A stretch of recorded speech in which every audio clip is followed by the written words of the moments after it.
자, 이재명 대표 구속영장 기각으로 민주당은 당대표 거리라는 최악의 상황은 면했고요. 반면에 국민의힘은 아침부터 긴급 회의를 열기도 했습니다. 자, 여야 당내 상황 이번 앵커 픽에서 좀 알아보겠습니다. 자, 임재 변호사 먼저 오늘 아침 민주당의 일성이 좀 궁금합니다. 네, 지금 화면으로도 나오고 있지만요. 국민의힘은 이제 귀성 인사 대신 긴급 의총 열었고요. 네. 더불어민주당은 이제 용산역에서 귀성 인사하는 모습 확인할 수 있었습니다. 마침 어제였죠. 홍익표 의원이 신임 원내대표로 선출이 되면서요. 네. 전반적으로 친명화가 좀 더 강화됐다. 또 이런 평가를 받고 있는 것도 사실입니다. 네. 사실 이번 구속영장 기각 결정 나오게 되면서 민주당 쪽에서는 사실상 뭐 무리한 수사다, 정치 검찰이다 이렇게 총공을 펼칠 수밖에 없고 또 펼치게 되고 있는 그런 상황인데요. 지금 여러 가지 민생 현안들도 굉장히 많이 산적해 있고 경제도 어려운 와중에 정치권이 너무 이번 사건 하나로 몰입되고 있는 것이 아닌가 또 국민들의 우려 섞인 시선도 존재하고 있습니다.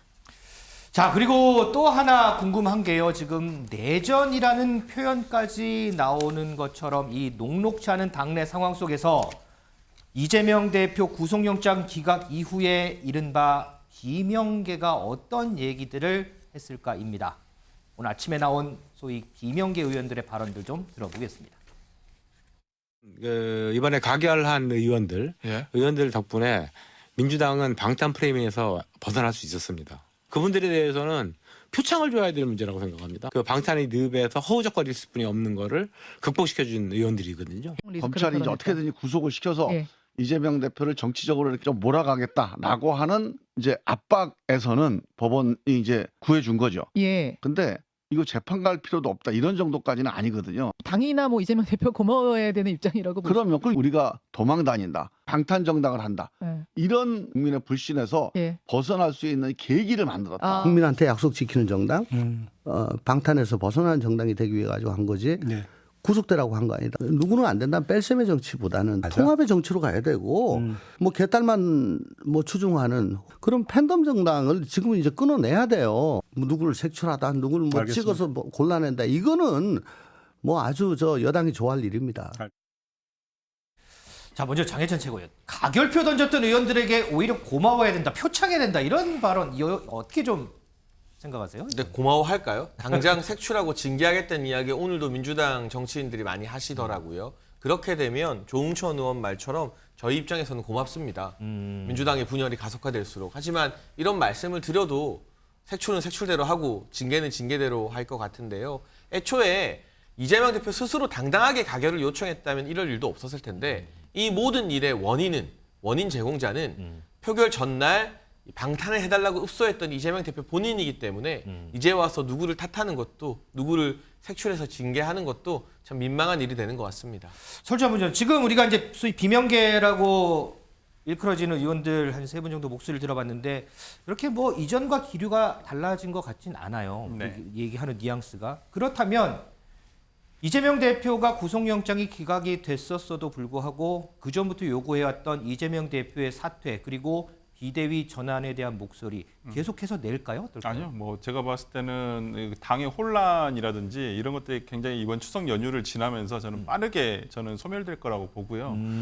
일단은 뭐 비명계니 친명계니 오히려 비명계에서도 그냥 내년 총선 준비를 하면서 저는 오히려 뭐 이러한 비대위 체제로라는 이런 내용은 나오지 않을 것이다. 그리고 이재명 대표 체제로 내년 총선까지는 이제 가지 않겠느냐 저는 그렇게 봅니다. 지금 상황에서는. 그런데 아침에 회의 때 정청래 최고위 얘기를 들어보면 지금 설주환 부위원장은 어쨌든 추석 연휴를 거치면서 뭔가 좀 안정화될 거로 얘기했지만 정청래 최고위원은 반드시 외상값 계산해야 될 거다 이렇게 얘기를 하거든요. 그러니까 저는 정청래 최고위원이 왜 당의 분열을 조장하거나 갈등을 조장하는 저런 말씀을 하시는지 솔직히 이해가 되지 않습니다. 본인 입장에서 뭐 그런 마음을 가질 수는 있다고 봅니다. 하지만 최고위원으로서 특히나 수석 최고위원으로서 저런 말씀을 굳이 하셔야 될까 자당 의원에게 그렇게 하실 필요는 없고요. 정치라는 것이 한자로 풀어보면 물수변이 있습니다.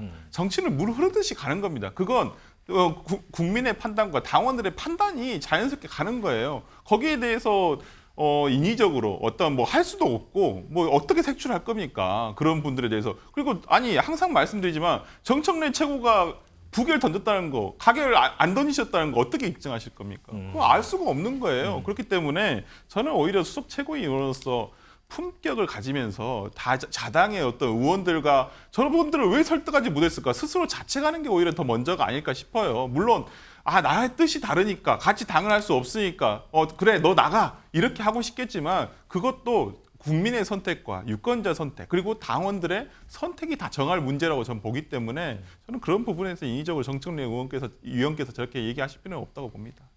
민지수 기자, 우리가 이제 소위 이제 비명계 의원에서 좀 알아봤는데 네.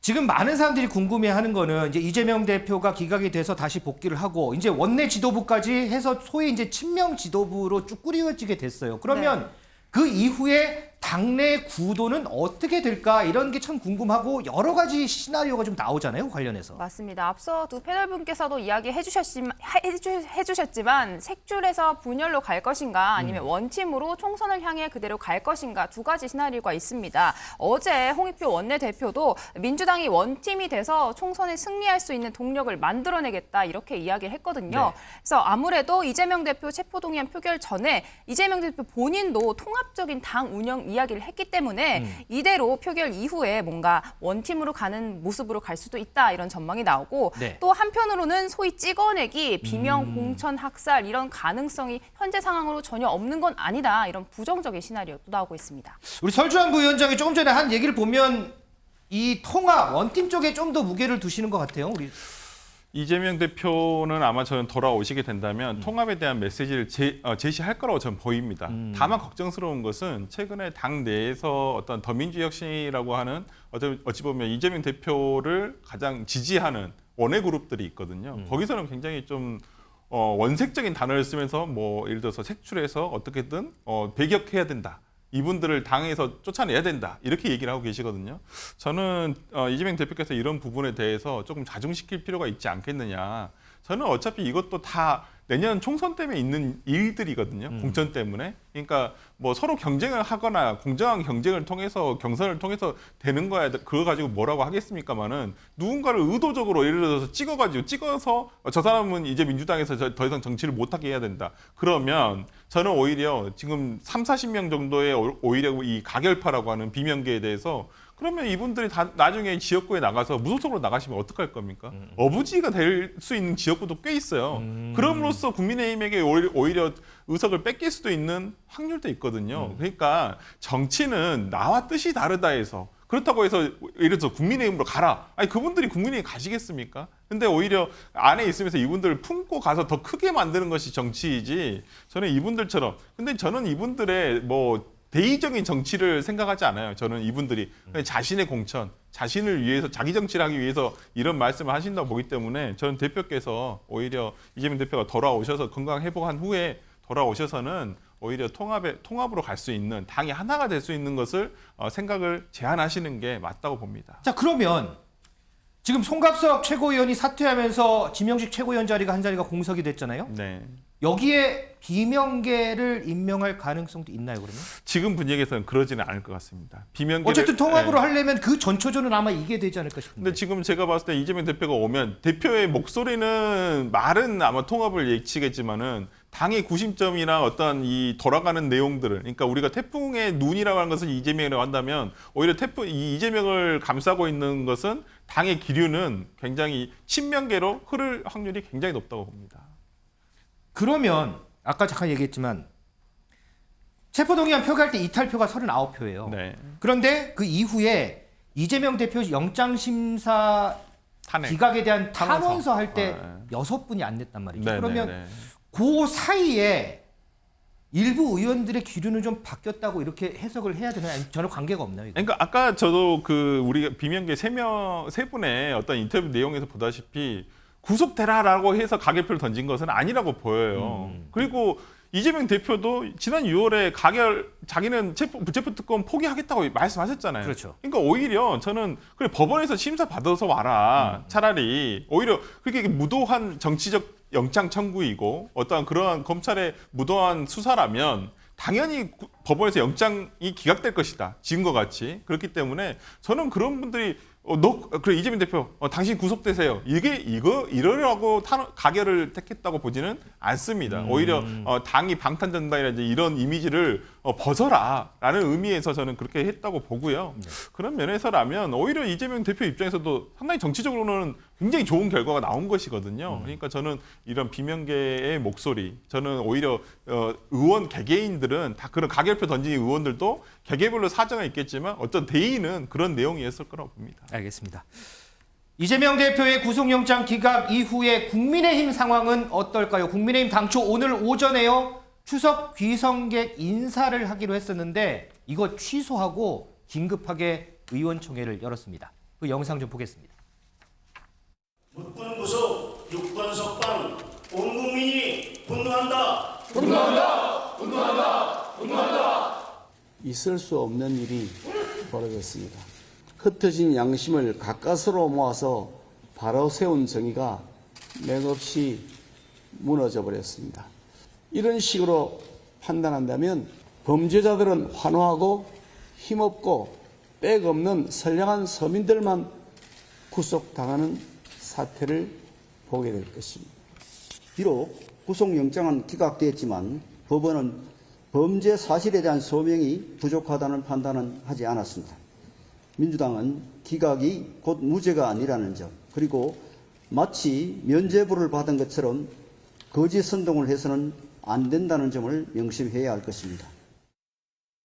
장시환 최고위원, 지금 의원총회 전에 최고위원 회의도 열었죠. 네. 당내 분위기 좀 어때요 오늘? 일단 사실은 구속영장 발부 가능성이 높다고 대부분 점쳤습니다만 의외의 결과에 논란 분위기가 분명히 있죠. 다만 일단락 될 뻔했던 이재명 대표의 사법 리스크가 다시 여의도로 돌아왔기 때문에 오히려 민주당을 향해서 공세를 펼칠 만한 부위는 더 넓어진 것 아닌가 하는 시각도 있고요. 이재명 대표의 여러 소명된 혐의와 이런 부분에 대해서 비판을 하는 것과 동시에 저희는 원래부터 추석 시즌부터는 이 여당답게 민생 행보, 정책 행보를 더 많이 펼치려고 준비하고 있어서 그런 부분을 투트랙으로 가동하자라는 이야기들을 이 최고위원회와 의총에서 나눴습니다. 그런데 지금 뭐 사법 리스크는 아직 여전하기 때문에 그에 대한 동력은 줄지 않는다고 했지만 어쨌든 구속영장은 기각이 됐고 조금 전에 우리가 아까 임재 변호사한테 좀 의견을 들어봤지만 검찰이 영장을 재청구할 가능성은 상당히 현저히 낮고 그러면 재판은 계속해서 좀 지리하게 진행될 것 같고 그러다가 총선은 돌아올 것이고 때문에 일각에서는 이제는 민주당에 대한 그런 공세를 펼치는 동력은 좀 잃지 않았냐. 총선까지는 적어도 총선까지는 이런 평가 나오거든요. 동의하기 힘들고요. 이미 소명된 혐의에 대해서 이재명 대표의 입장과 책임을 저희가 물을 수 있는 상황인 것이고 여러 가지 나머지 보강 수사나 기소 후 또 재판 과정에서 그동안 드러나지 않았던 많은 진술이나 증거들이 국민들께 알려질 수 있기 때문에 그리고 무엇보다 이재명이라는 간판으로 총선을 치르는 데 대한 민주당 정치인들의 부담이 클 겁니다. 공천받기 전까지는 우리 대표님이지만 공천받은 후에는 이재명 대표 우리 지역에 유세 오지 말라고 해요 라고 할 가능성이 좀 높다고 보기 때문이죠. 2018년에 보수 정당에서도 그 비슷한 일화들이 있었는데요. 그래서 오히려 이재명 대표가 뭐 살았는지 뭐 어떻게 됐는지 모르겠지만 이 미세한 생명력으로 여의도에 돌아온 것 자체가 단기적으로는 친명계가 환호하나 장기적으로는 총선에서 민주당에게 오히려 더 큰 악재가 될 수도 있다고 생각합니다. 알겠습니다. 자, 지금까지 이재명 대표 구속영장 기각 이후에 이재명 대표의 모습 그리고 민주당의 공세 여야 당내 상황 한번 정리해 봤습니다.